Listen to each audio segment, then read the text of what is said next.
Bienvenidos y qué gusto presentarles una entrega más de su podcast ¿Qué te hace diferente?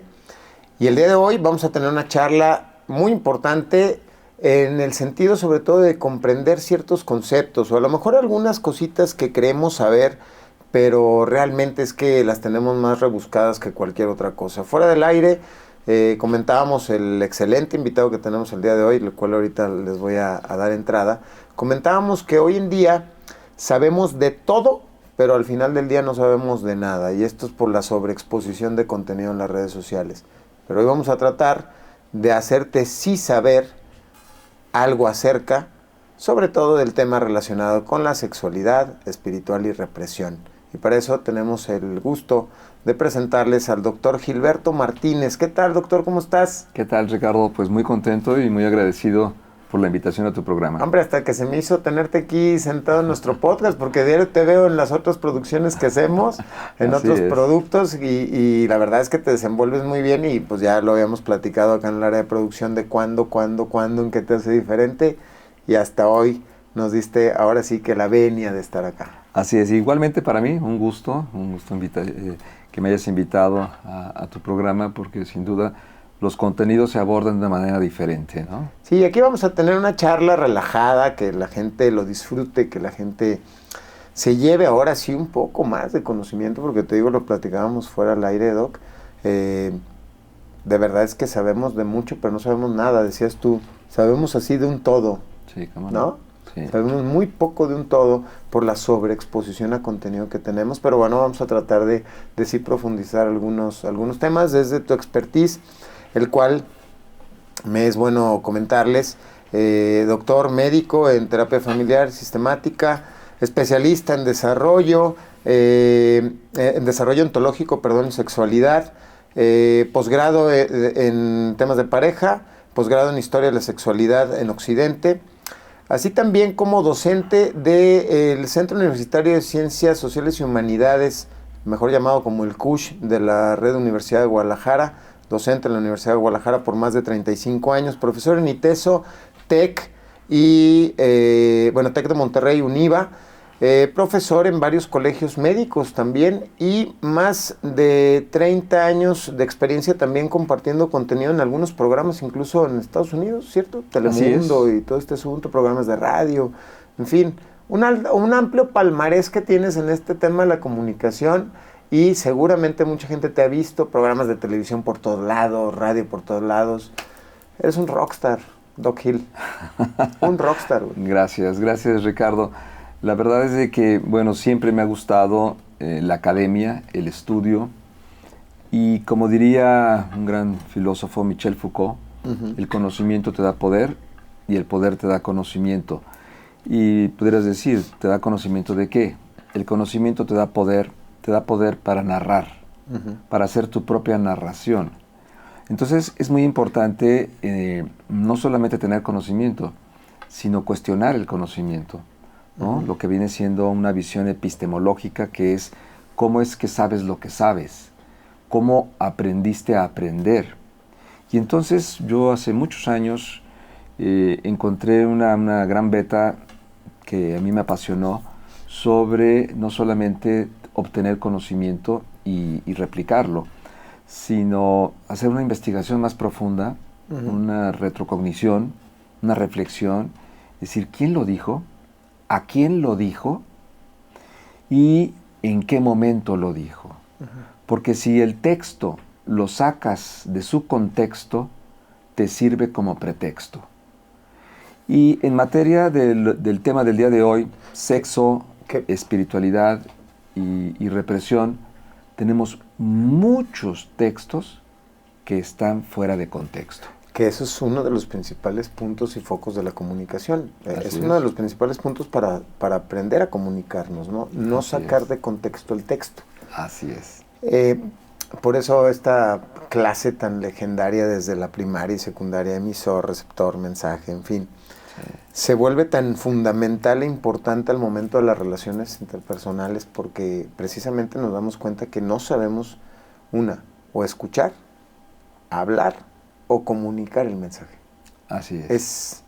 Es increíble, pero el día de hoy sigue sucediendo a pesar de tantos desarrollos tecnológicos que hay, inteligencia artificial, en fin, y no sabemos expresarnos, no sabemos comprender incluso el mensaje que nos manda el que está enfrente. A lo mejor también por falta de contexto, a lo mejor también por falta de ímpetu al momento de quererlo comunicar, ¿no? Y en la sexualidad falla muchísimo, Doc, falla muchísimo. La gente está al día de hoy, 2024, a punto de terminar. Todavía siguen teniendo muchas falanges en ese tema. Así es. Fíjate que haciendo una analogía con una visión indotibetana acerca del vacío, a mí me llama mucho la atención porque cuando un cuenco está lleno, no puede vibrar. Si te das cuenta que el cuenco está lleno, ya es un gran avance. Después empiezas a cuestionar de qué está lleno, quién lo llenó. El tercer paso es vacía el cuenco. ¿Y a qué me refiero? Que muchas veces esos cuencos que tienen una vibración muy especial están llenas de conceptos, están llenas de lealtades, de contenidos que tenemos que seguir desde muy pequeños, obedientes al mandato social, a fin de poder seguir obteniendo aprobación de la sociedad, de la familia o de los amigos. Cuando tú te das cuenta de ese proceso y entonces tienes un vacío de conceptos, entonces empiezas a trabajar o empezamos a darnos cuenta que mucha de la información que nosotros recibimos para mejorar nuestra vida llega a un cuenco que está atiborrada de conceptos, de esquemas, de mandatos, de prohibiciones. ¿Programaciones serían? De programaciones, de patrones familiares. Y entonces muchas veces es un excelente conocimiento, es una excelente información, pero no hace clic adentro. Dice, es una frase muy usada actualmente, ¿no?, de Albert Einstein, que si quieres resultados diferentes tienes que hacer cosas diferentes. Sí, pero hace falta algo más. Tienes que cortar también con un pasado, porque si no lo cortas, entonces tú estás haciendo cosas diferentes, pero sigues estando atado a toda una serie de patrones familiares que no te dejan entonces incorporar un nuevo aprendizaje. ¿Es muy difícil cortar con ese pasado? Fíjate que... Digo, tú como psicoterapeuta, ¿es difícil? Fíjate que sí, es difícil, y ese es parte de mi trabajo que me apasiona mucho en cada caso, en cada pareja, en cada individuo, hombre o mujer, porque pareciera que pensamos en muchas ocasiones que si cortamos con ese pasado familiar, estamos cortando el amor o la lealtad o el agradecimiento a nuestros padres. Estamos traicionando, digamos, de esa forma, ¿no? Exactamente, ¿no? El diferente en la familia, ¿no?, que en muchas ocasiones se le llama como la oveja negra, es aquel que rompe los patrones y empieza a cuestionar, bueno, pero ¿por qué estamos haciendo lo mismo? Es que tu abuelo... A sus órdenes con la oveja. Pues mira, ya estamos aquí. Es que tu abuelo decía eso. Ya estamos dos ovejas negras también aquí, ¿no? Y entonces la oveja negra es el que empieza a cuestionar y decir, ¿y por qué?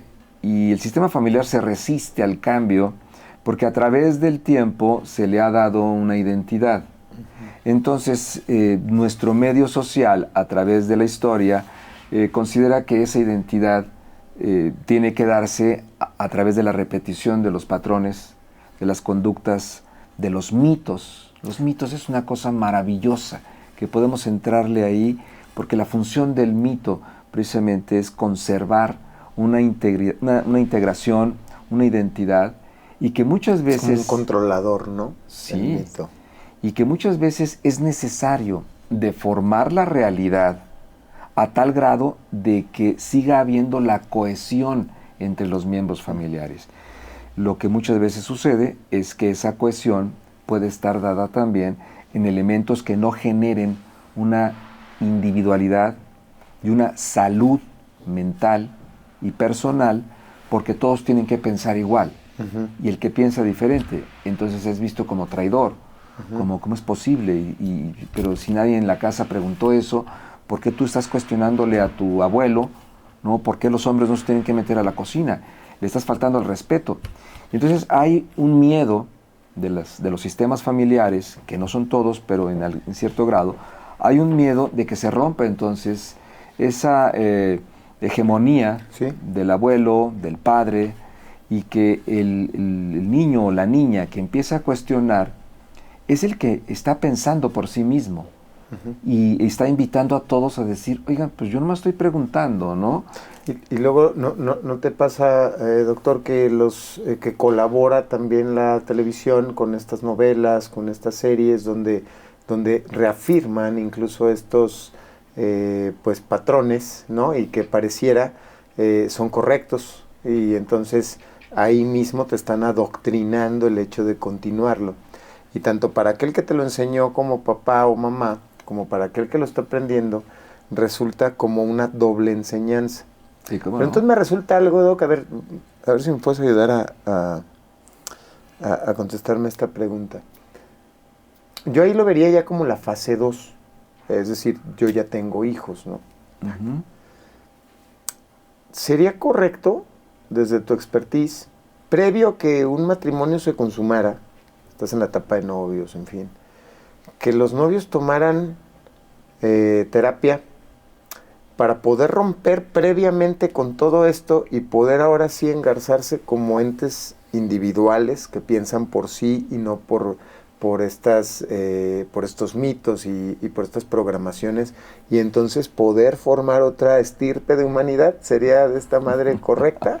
Digo, porque Sí, cómo no. porque yo ya veo como una segunda etapa, ya tengo el hijo y entonces lo voy adoctrinando con lo que aprendí y mamé de niño, ¿no? Así es. Digo, complicaría todo el asunto y creo que no habría matrimonios, ¿no?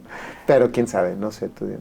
Bien, es una pregunta que me hacen muy seguido en distintos lugares, tanto sociales, familiares, como ya en planos profesionales y académicos, ¿no? ¿Es necesario entonces todo mundo ir a terapia? Como si la terapia fuera un mecanismo para locos, o todos están locos, entonces si no vas a terapia. Y de hecho ya ahora vamos hasta el otro lado, ¿no? Alguien se enoja, ve a terapia, ¿no? Oye, estás medio histérica, ve a terapia.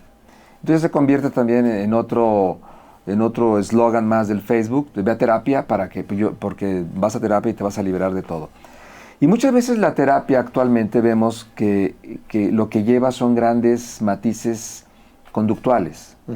Haz esto, haz esto, haz esto. Entonces seguimos en el mismo plano sin mover absolutamente nada. Exactamente, no hay evolución. No hay evolución. Pues, entonces tú dime qué hago, y entonces tú me dices, yo lo hago, y digo, oye, qué barbaridad. Bien, lo ideal sería que tuviéramos procesos de diferenciación, sí. Sin embargo, hay sistemas familiares que los tienen de una u otra medida. Hay otros sistemas familiares que, por ejemplo, son sistemas familiares muéganos, ¿no? Están todos apelmazados. Penetrados completamente. Y te quiero tanto, pero se están asfixiando, que no hay un dejo de individualidad, ¿no? Porque entonces, ¿cómo es posible? ¿Por qué estás pensando eso? ¿Y de dónde los...? Entonces no hay posibilidad de cuestionar, ¿no? La evolución siempre se cuestiona. El filósofo siempre va a tocar algún esquema religioso, Siempre. ¿no? Porque también la otra parte, que la comentaremos de alguna manera, la espiritualidad no tiene que ver tanto con la religiosidad. Y la religiosidad algunas veces es espiritual, pero otras veces tiene otros contenidos muy interesantes a lo largo de la historia y de la conformación también de la sexualidad, de los placeres, tanto físicos como emocionales, y que nos va diciendo de alguna manera cómo debemos de comportarnos hombres y mujeres. Volviendo a los sistemas familiares, hay sistemas familiares que sí permiten esa individualidad. Hay sistemas familiares que su relación está centrada en la evasión del conflicto, ¿no? Hay sistemas familiares que son formales, ¿no? Y entonces dicen, doctor, le presento a mi esposa, mi esposo. Son muy rígidos, son muy cuadrados. Sí, muy formal en lo que viene siendo el formato social, ¿no? ¿Cómo es posible que un esposo... Recuerdo una señora que le decía a su esposo, digo, ¿por qué no me das un beso en la boca, así, rico? Y entonces él ella decía, es que llega mi esposo y me lo da en la frente. Y como yo le Pedro decía, Infante cuando se despedían. y entonces decía la señora, ¿por qué no me lo das así de Apasionado. novela, caray, ¿no? Ajá. Y volteaba y dice la señora, y mi esposo me dice, es que yo te respeto. Y voltea la señora y dice, pues fáltame al respeto, ¿no? Entonces, son todos estos sistemas sociales que existen siempre, Ricardo, siempre. Uh-huh. Por eso, cuando yo acabé la carrera de medicina, no solamente me gustó curar, no solamente me gustó ser profesional de la enfermedad, sino que ver cómo están constituidos los sistemas relacionales que en un momento determinado van a producir salud o enfermedad, Claro. van a producir individualidad o van a producir ese apelmazamiento, Uh-huh. ¿sí? Esa masa de ego familiar indiferenciado que causa muchísimas enfermedades. Uh-huh. Entonces, en este sentido, cuando empecé a ver el análisis de cómo funcionan los sistemas sociales, dices, espérame, es que así está y así ha estado estructurada una vida que tiene también muchos matices, que tiene también muchos caminos. Entonces, encontrar el camino verdadero, hay muchos. Encontrar la religión verdadera, hay muchas. Encontrar el sombrero verdadero, pues dependiendo de quién, los peruanos, los bolivianos, los mexicanos con el sombrero de charro, los colombianos.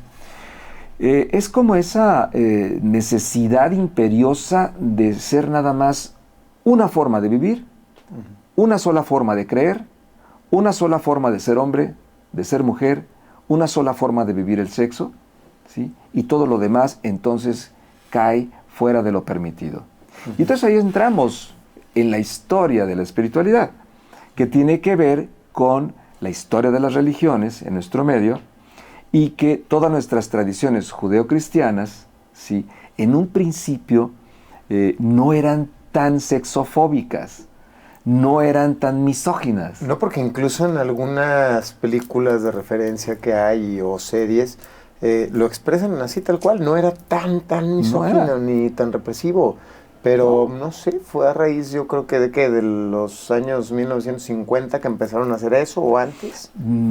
Te voy a decir algo, Ricardo. Yo tengo un posgrado en Historia de las Religiones, que lo inicié hace 20 años, y fue una búsqueda porque precisamente era ese gusanito de decir, ¿y por qué? ¿Y quién lo dijo? ¿No? Encontraba yo, a través de mi consulta en terapia con las parejas, decían, es que mi esposa me incita a pecar. Y entonces le dije, oye, espérame, pero es tu esposa. Sí, pero ya lo dijo San Benito, que aquel marido llevado por pasión inmoderada con su esposa, aunque fuera su esposa, estaría cometiendo pecado. Dios. Entonces se formuló la copulatio honesta, ¿no? El coito oneroso, y que era tener sexo con la esposa, sí, pero de una manera prudente. Y siempre de manera que fuera ese placer, ese momento donde, de esta visión judeocristiana, sexofóbica, es en el momento de placer, donde tú te olvidas de tu razón y de la conciencia, porque si no te olvidas no tienes orgasmos, no puedes tener un orgasmo desde la razón y desde la conciencia. Entonces, si tú vas a perder esos momentos de racionalidad, de estoicismo, ¿sí? Tiene que ser entonces para producir un hijo. Y entonces se inventa esta visión de la Iglesia que tiene que ver con que la sexualidad es una enfermedad y el matrimonio es una medicina conyugal. Pero una medicina conyugal con situaciones muy interesantes. El hombre tiene que conservar, ¿sí?, su supremacía sobre la mujer y su relación directa y cercana con Dios. Entonces, la mujer tiene que hacer hasta lo imposible, hasta su propia vida, dicen los escritos, ¿sí?, para que el hombre no pueda seguir ese camino de salvación y de iluminación. Entonces, si la mujer no quería tener relaciones sexuales, aguántate, es tu marido. Tienes que tenerlas. ¿Cómo las va a tener? ¿A qué horas va a tener? ¿Y por dónde las va a tener? Tu marido te va a decir. Entonces empieza a ver ya la instalación de un sistema de pensamiento, ¿sí? Judeocristiano, que tiene que ver más con el sometimiento, ¿no? A través del sexo, a través de controlar tus placeres, tus fiestas, controlar tu manera de pensar, ¿sí? Y empieza e instala una forma de vivir la sexualidad. Pero eso lo estamos hablando a través del siglo I de nuestra época, donde los estoicos del Imperio Romano, los estoicos, la palabra estoica tiene que ver con... Pero todavía, perdón que te interrumpa, Gil, todavía pues en este siglo hay gente, conozco gente así. Claro. Desafortunadamente, pues en temas de creencias, cada quien, claro. No me quiero meter en problemas de esos. Sí, claro. Pero conozco gente así, incluso algunos funcionarios públicos. ¿Te acuerdas en estas administraciones del Blanquiazul acá en el estado de Jalisco? ¿Te acuerdas que había unos que venían de algo llamado el Yunque? Sí, cómo no. Lo llegaste a escuchar, bueno. Múltiples historias de gente ahí donde me tocó ver, observar y escuchar conductas de este estilo, ¿no? Cuando yo decía, esto es completamente de la Inquisición esta madre. O Totalmente. sea, con todo respeto, ¿sí? Y no respeto también, en el sentido de, güey... No, y sobre todo, Ricardo, o sea, con todo respeto a tu decisión, pero yo estoy hablando de salud. Bueno. Oye, me estás faltando al respeto. No, te estoy faltando al respeto. Yo respeto tu decisión, pero yo estoy hablando estamos hablando de salud en el sentido de que ese tipo de creencias donde el hombre tiene que dominar a la mujer y donde la mujer tiene que ser sometida, genera muchísimas enfermedades, muchísimo cáncer de mama. Lo puedo creer. Y la mama no significa maternidad, la mama significa sexualidad. Cuando muchas veces me dicen, ¿cómo? La mama es maternidad. No, perdón. En alguna ocasión, en alguna entrevista, yo le decía a la conductora, perdón, ¿tú estás amamantando? No. ¿Tú tienes hijos? Pues sí, pero ya grandes. Entonces, ¿por qué tienes mamas? Y se quedó así. No, pues no sé. Entonces, el hecho de que nos digan que las mamas son para amamantar sigue siendo parte de este control de la mujer en el que tu cuerpo es nada más para ser mamá. Ya caché. De hecho, el matrimonio, si lo dividimos, su significado lingüístico es matri, mamá, monio, responsabilidad. Carga, responsabilidad. Entonces, el matrimonio es la responsabilidad de la madre. Y el otro de baquetón. El patrimonio... Ya, caché. Padre, monio, responsabilidad. Entonces, el hombre se encarga del patrimonio fuera de casa y la mujer se encarga del matrimonio dentro de casa. Infinidad de veces me han llegado a mi consultorio y me decir, doctor, yo quiero salvar mi matrimonio. ¿Y por qué no vino su esposo? Es que él no cree en esto. Y entonces, si te fijas, ya desde ahí es como la mujer es, yo soy la encargada del matrimonio.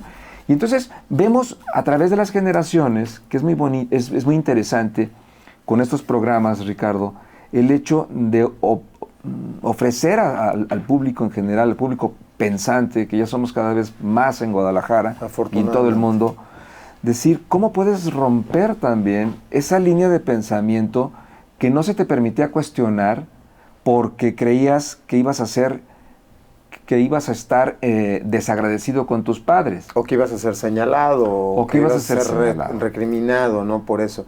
Precisamente creo, no sé, tú ayúdame en tu expertise, creo que la parte esta de la amplitud espiritual, las diferentes corrientes que nos llegaron, amplitud de conciencia, en fin, creo que estas le dieron como ese pequeño escalón que necesitaba la humanidad para comenzar a ponerse otro cassette, creo. Sí, porque yo lo comencé a ver cerca de hace, ¿qué te diré? Yo tengo 45 años de edad y a mis 20s todavía escuchaba, y aparte la tecnología, ¿no? La información ha ayudado muchísimo a otras cosas. Pero yo creo que a mis 20s, 21, 22, yo todavía sentía que vivía en un tiempo setentero, ochentero en cuanto a creencias y temas religiosos, ¿no? Pero me fui dando cuenta cómo esta entrada de información, te digo, de amplitud de conciencia, de espiritualidad, fue como desmembrando esa parte y abrió varios caminos de otras creencias y rutas a tranquilidad mental para poder ya tú entonces poder tomar decisión de en qué sí creo y qué no, sin que alguien se vaya a doler, ¿no? Así es. ¿Tú lo ves en tus pacientes todavía ese tema setentero, ochentero, sesentero que dices, chale con estos compas, o sea, como difícil todavía de creer, o ya ves cada vez más dentro de tus pacientes estos que vienen incluso más relajados, más abiertos, y pues que haga lo que quiera, y yo también voy a hacer lo que quiera? ¿Cómo es tu experiencia? Digo, yo sé que no se puede decir por confidencialidad de los clientes, no vamos a mencionar nombres, pero ¿cómo lo vives tú ahí dentro? Son preguntas muy importantes que debemos de aterrizar todos los que nos dedicamos a la psicoterapia y al área de la salud mental y relacional, la salud relacional, ¿no? Porque muchas veces dicen, la señora tiene problemas sexuales, el ginecólogo. No, el ginecólogo dice, no, pues con el psicólogo o con el psiquiatra. Y dice, yo tengo muchos pacientes que me los derivan los psicólogos y los psiquiatras, porque mi terreno, mi campo profesional es la salud relacional.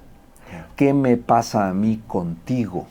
¿Y qué te pasa a ti conmigo? Entonces creamos un modelo de relación, el tercer elemento en la pareja.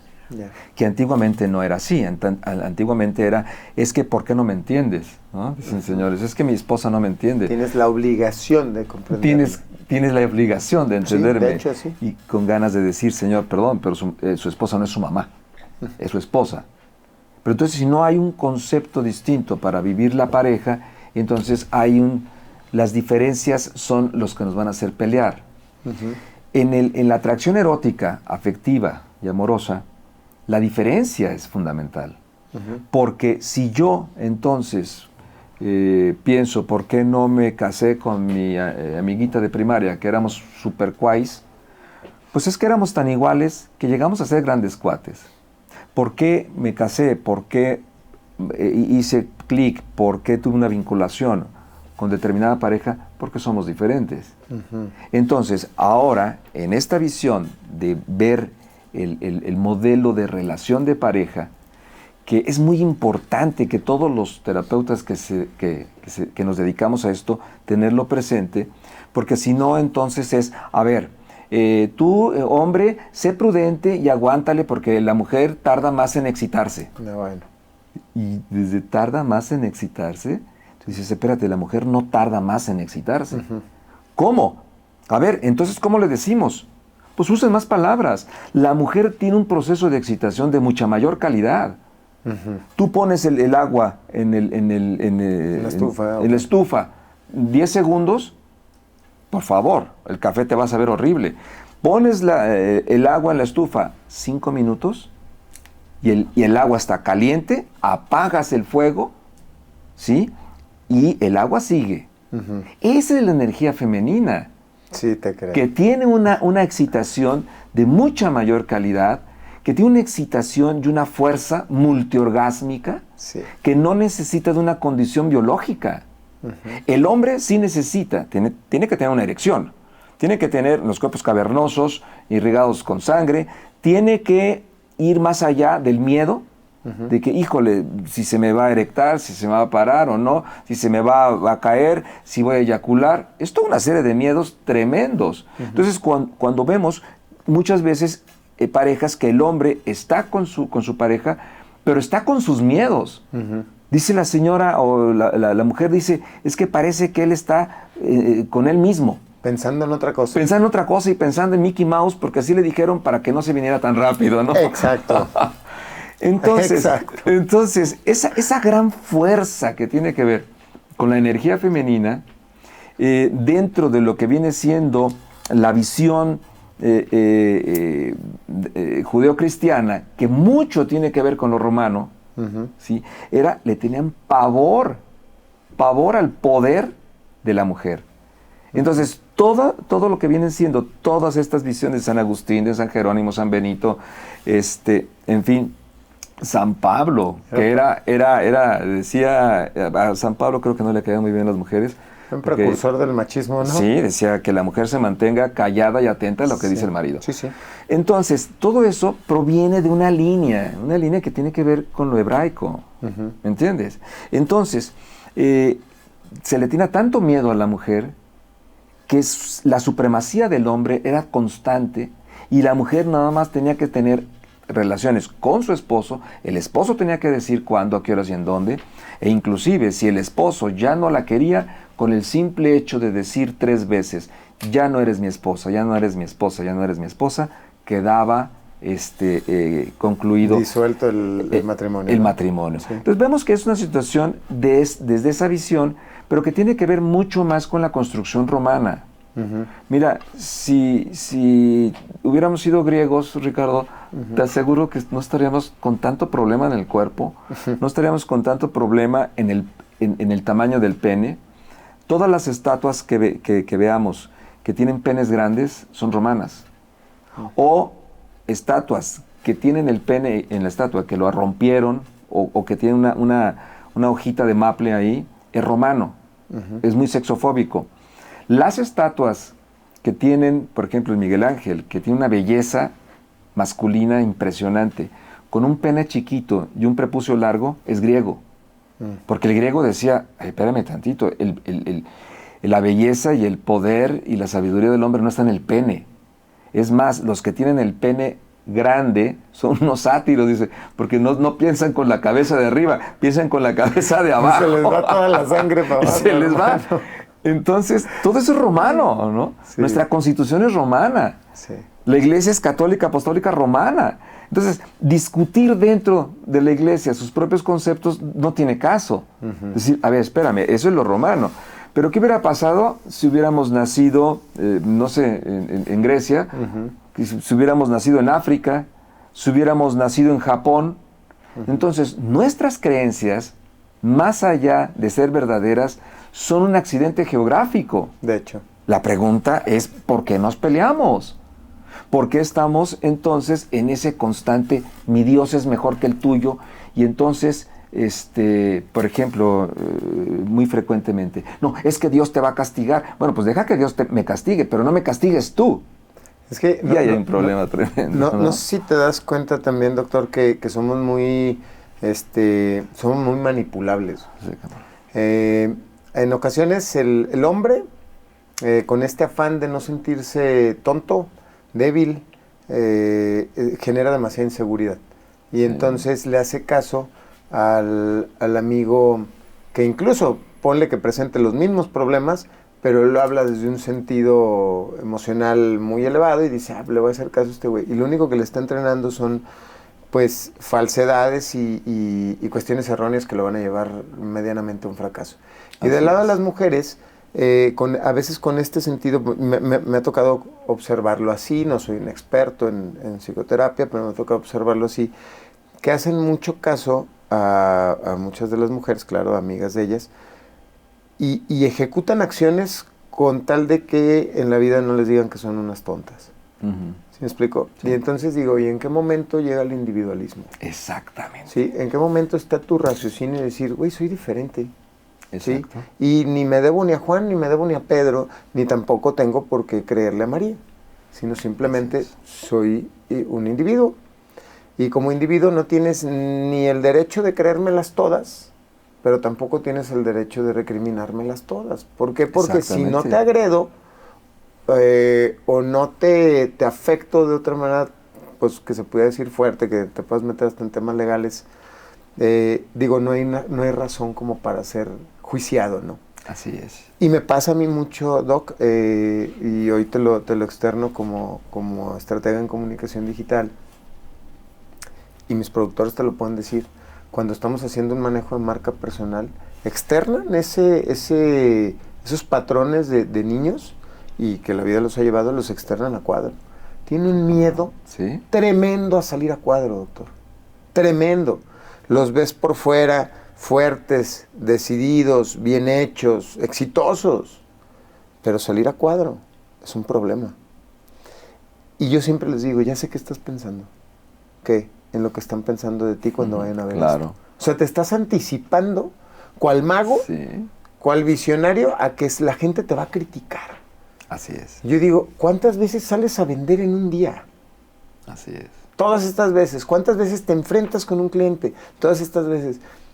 ¿Por qué no te puedes enfrentar a una lente que no muerde, no te va a juiciar, no nada? Ah, no, pero es que ahí lo van a ver no sé cuántas personas.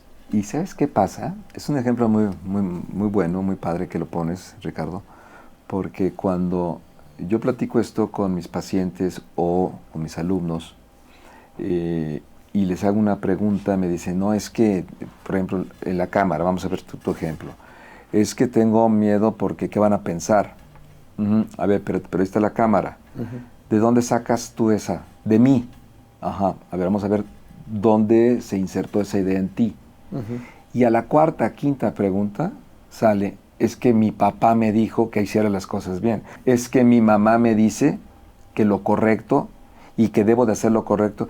Entonces, ese proceso terapéutico donde la persona se da cuenta que tiene voces limitantes, que tiene voces castrantes, que tiene voces que lo están regañando. Y limitando, como dices. Limitando. Él las está repitiendo, o vamos a ser más claros, nosotros las estamos repitiendo. ¿Quién nos la metió? No, pues es que ahí está la voz de mamá. Mijito, mucho cuidado. Tú trabaja para que el día de mañana seas alguien. Entonces son hombres que trabajan y no saben tener una relación afectiva con la esposa, con la pareja. Bueno, entonces en este sentido, cuando haces esa confrontación, que también se refleja actualmente en estos aparatos inteligentes que ya piensan por nosotros.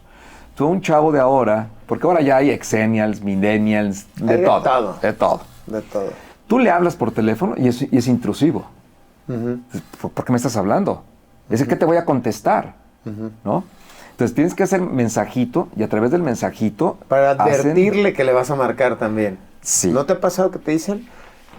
Doctor, mejor mándame primero un mensaje para después hacer la llamada y dices, hey, what the fuck, ¿en qué me perdí? Sí, claro. ¿Sí? Doctor, ¿te acuerdas que antes nos citábamos para lo que sea, con tus cuates, con tu novia, con lo que fuera? Te citabas al teléfono de casa y eras puntual al llegar. Así es.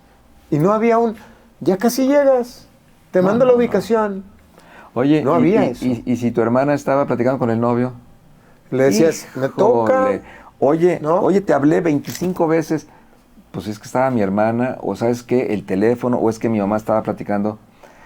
Eran tiempos que no se nos había instalado el chip de la rapidez, ¿no? De la rapidez.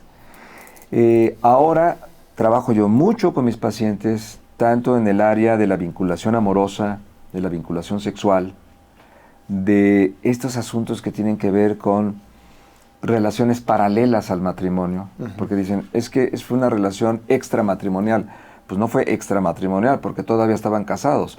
Fue una relación paralela al matrimonio, que se va buscando entonces estas gratificaciones de una manera tan rápida, que no se alcanza primero a saber qué fue lo que pasó, cuando ya se abre otro expediente mental en este caso. Claro. Entonces, cuando alguien, por ejemplo, tus clientes están a cámara, dicen, ¿qué voy a decir? No sé si te ha pasado, pero ahora en un contexto social más tranquilo, más suave. Es que como dijo Mario Benedetti, el más allá es el más acá. A ver, eso no lo dijo Mario Benedetti, ¿no? Luego al rato, el más allá, el más acá, eso lo dijo Buda. El más allá, el más acá, eso lo dijo Nietzsche. Y entonces ya todo el mundo lo dice que lo dijo. Cuando estás en el contexto social y dice, es que tú sabes, como dijo Freud, digo, a ver, yo ya leí a Freud, pero dime, ¿tú qué dices? No, bueno, es que como dijo Erich Fromm, sí, ya sé, digo, claro, muchas gracias por recordarme la cita. Citarlo. Ya lo sé, tengo en mi biblioteca, tengo muchos libros, pero me interesa conocerte a ti. ¿Tú qué dices? No saben. Entonces, el proceso de ir a terapia es enseñar muchas veces una psicoeducación.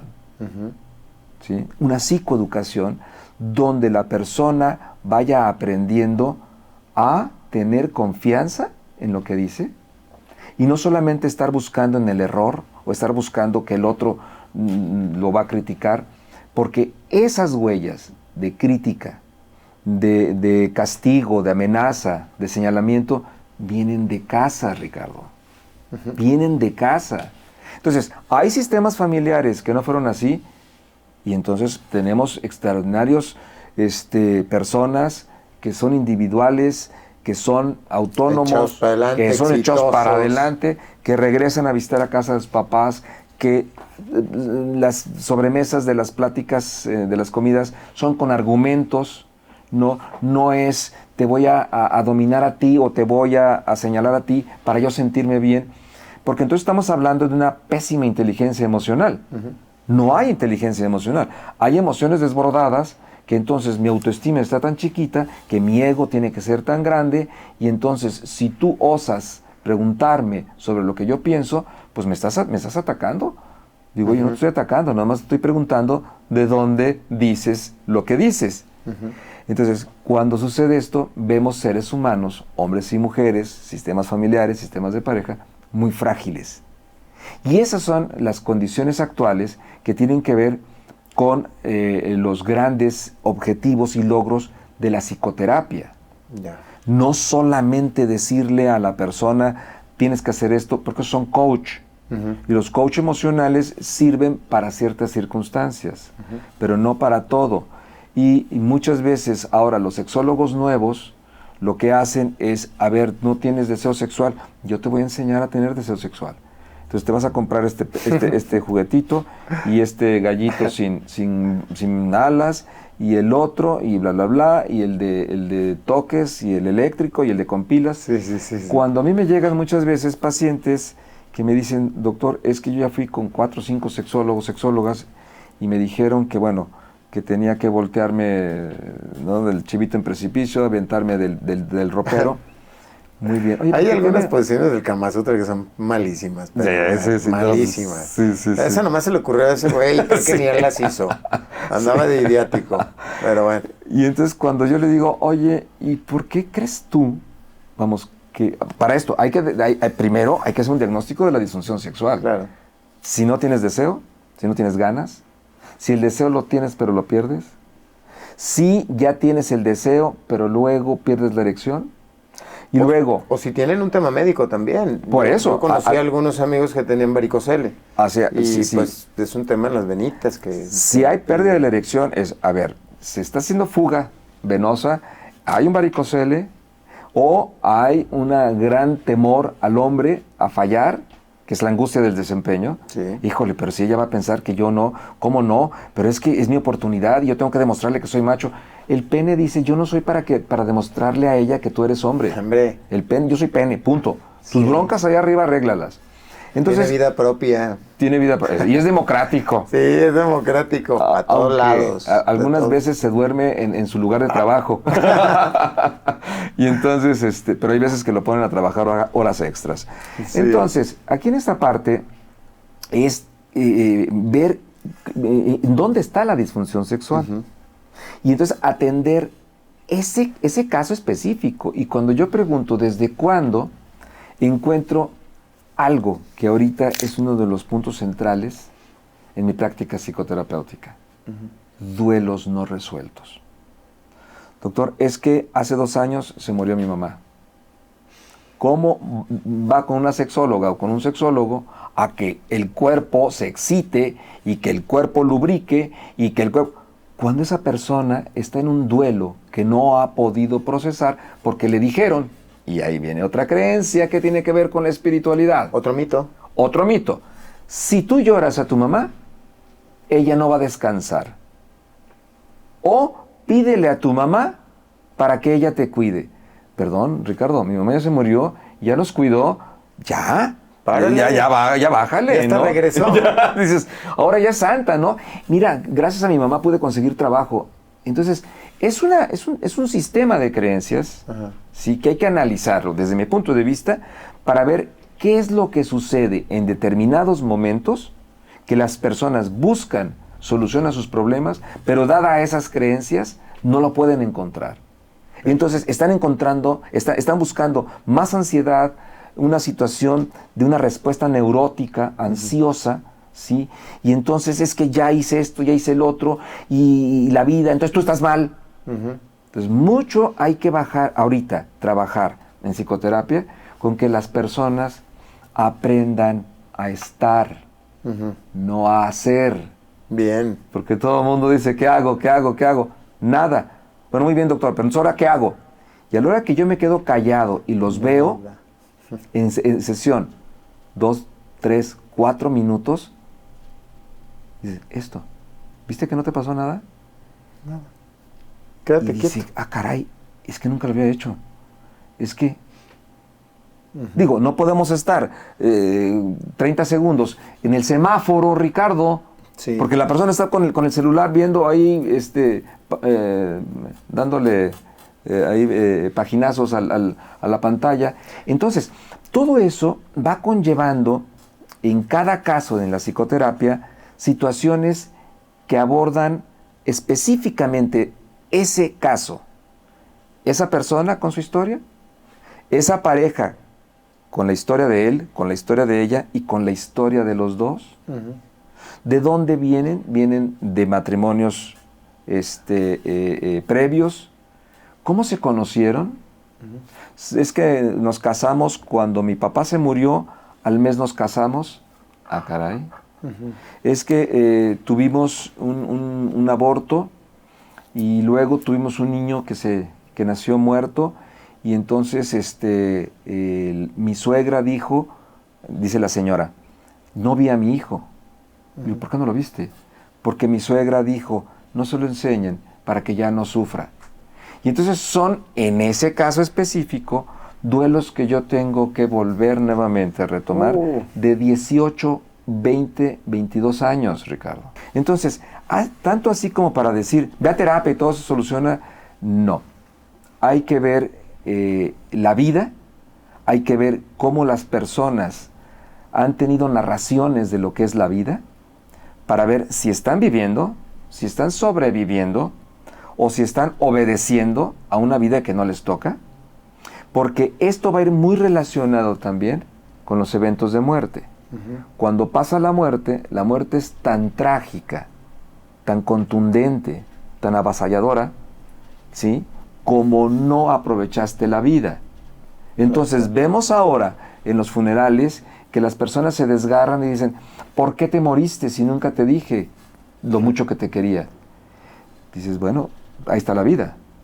Y el problema, en estos últimos días, que he hablado mucho sobre la muerte, dadas las fechas, es la muerte nada más la hablamos en el funeral, y ya no volvemos a hablar. Entonces, la muerte también te avisa. Sí. La muerte te dice, oye, aprovecha la vida, ¿no? Porque ahí vengo. Porque ahí vengo. Y si tú no te encargas de tu salud, yo la voy a buscar. Y eso es lo único seguro que tenemos. Todos los seres humanos, algún día vamos a fallecer. Fíjate que me están cayendo demasiados veintes de muchas otras cosas. Sobre todo, pues, recuerdo muchas anécdotas propias, porque me reconozco en ciertos errores, fallos que he tenido, aparentemente. Digo, para probablemente la sociedad, para algunos otros no. Y es un tema mega interesante todo lo que estamos platicando. Yo quisiera tener una segunda etapa. ¿Se puede, Samir, o no? Sí. Bueno, Samir en el área de producción me dice que sí. Quisiera tener una segunda etapa. De verdad agradezco muchísimo lo que en este momento vimos, y si tú me permites una siguiente invitación, adelante. Es más, ahora puede ser en tu casa si quieres, donde tú quieras. Gracias. De entrada te agradezco mucho de lo que nos acabas de compartir, y sobre todo yo creo que la gente te lo va a compartir más. Pero no te me puedes escapar sin antes hacerte la pregunta que todos los que pasan por aquí sí o sí la llevan. Va. ¿Qué te hace diferente, Gil? Bien. Fíjate que hace mucho yo empecé a cuestionarme el problema que, vamos a decirlo, que yo enfrentaba ante mi diferencia. Y me di cuenta que en mi sistema familiar ser diferente no estaba bien visto. De hecho, mi padre me decía, mi padre, un gran pediatra, en paz descanse, me decía, ¿por qué no vas a ser pediatra? Le digo, papá, es que a mí me gusta la sexología, me gusta la psicoterapia. Y me decía, ¿pero por qué tienes que pensar eso, no? Y familiares me decían, ¿pero por qué eres diferente? Ya tienes la mesa servida con tu padre. Entonces, sí, de alguna manera fue como cuestionarme si realmente ser diferente no estaba cumpliendo con el amor de mis padres, con las expectativas sociales, y entonces, ¿qué iba a ser de mí?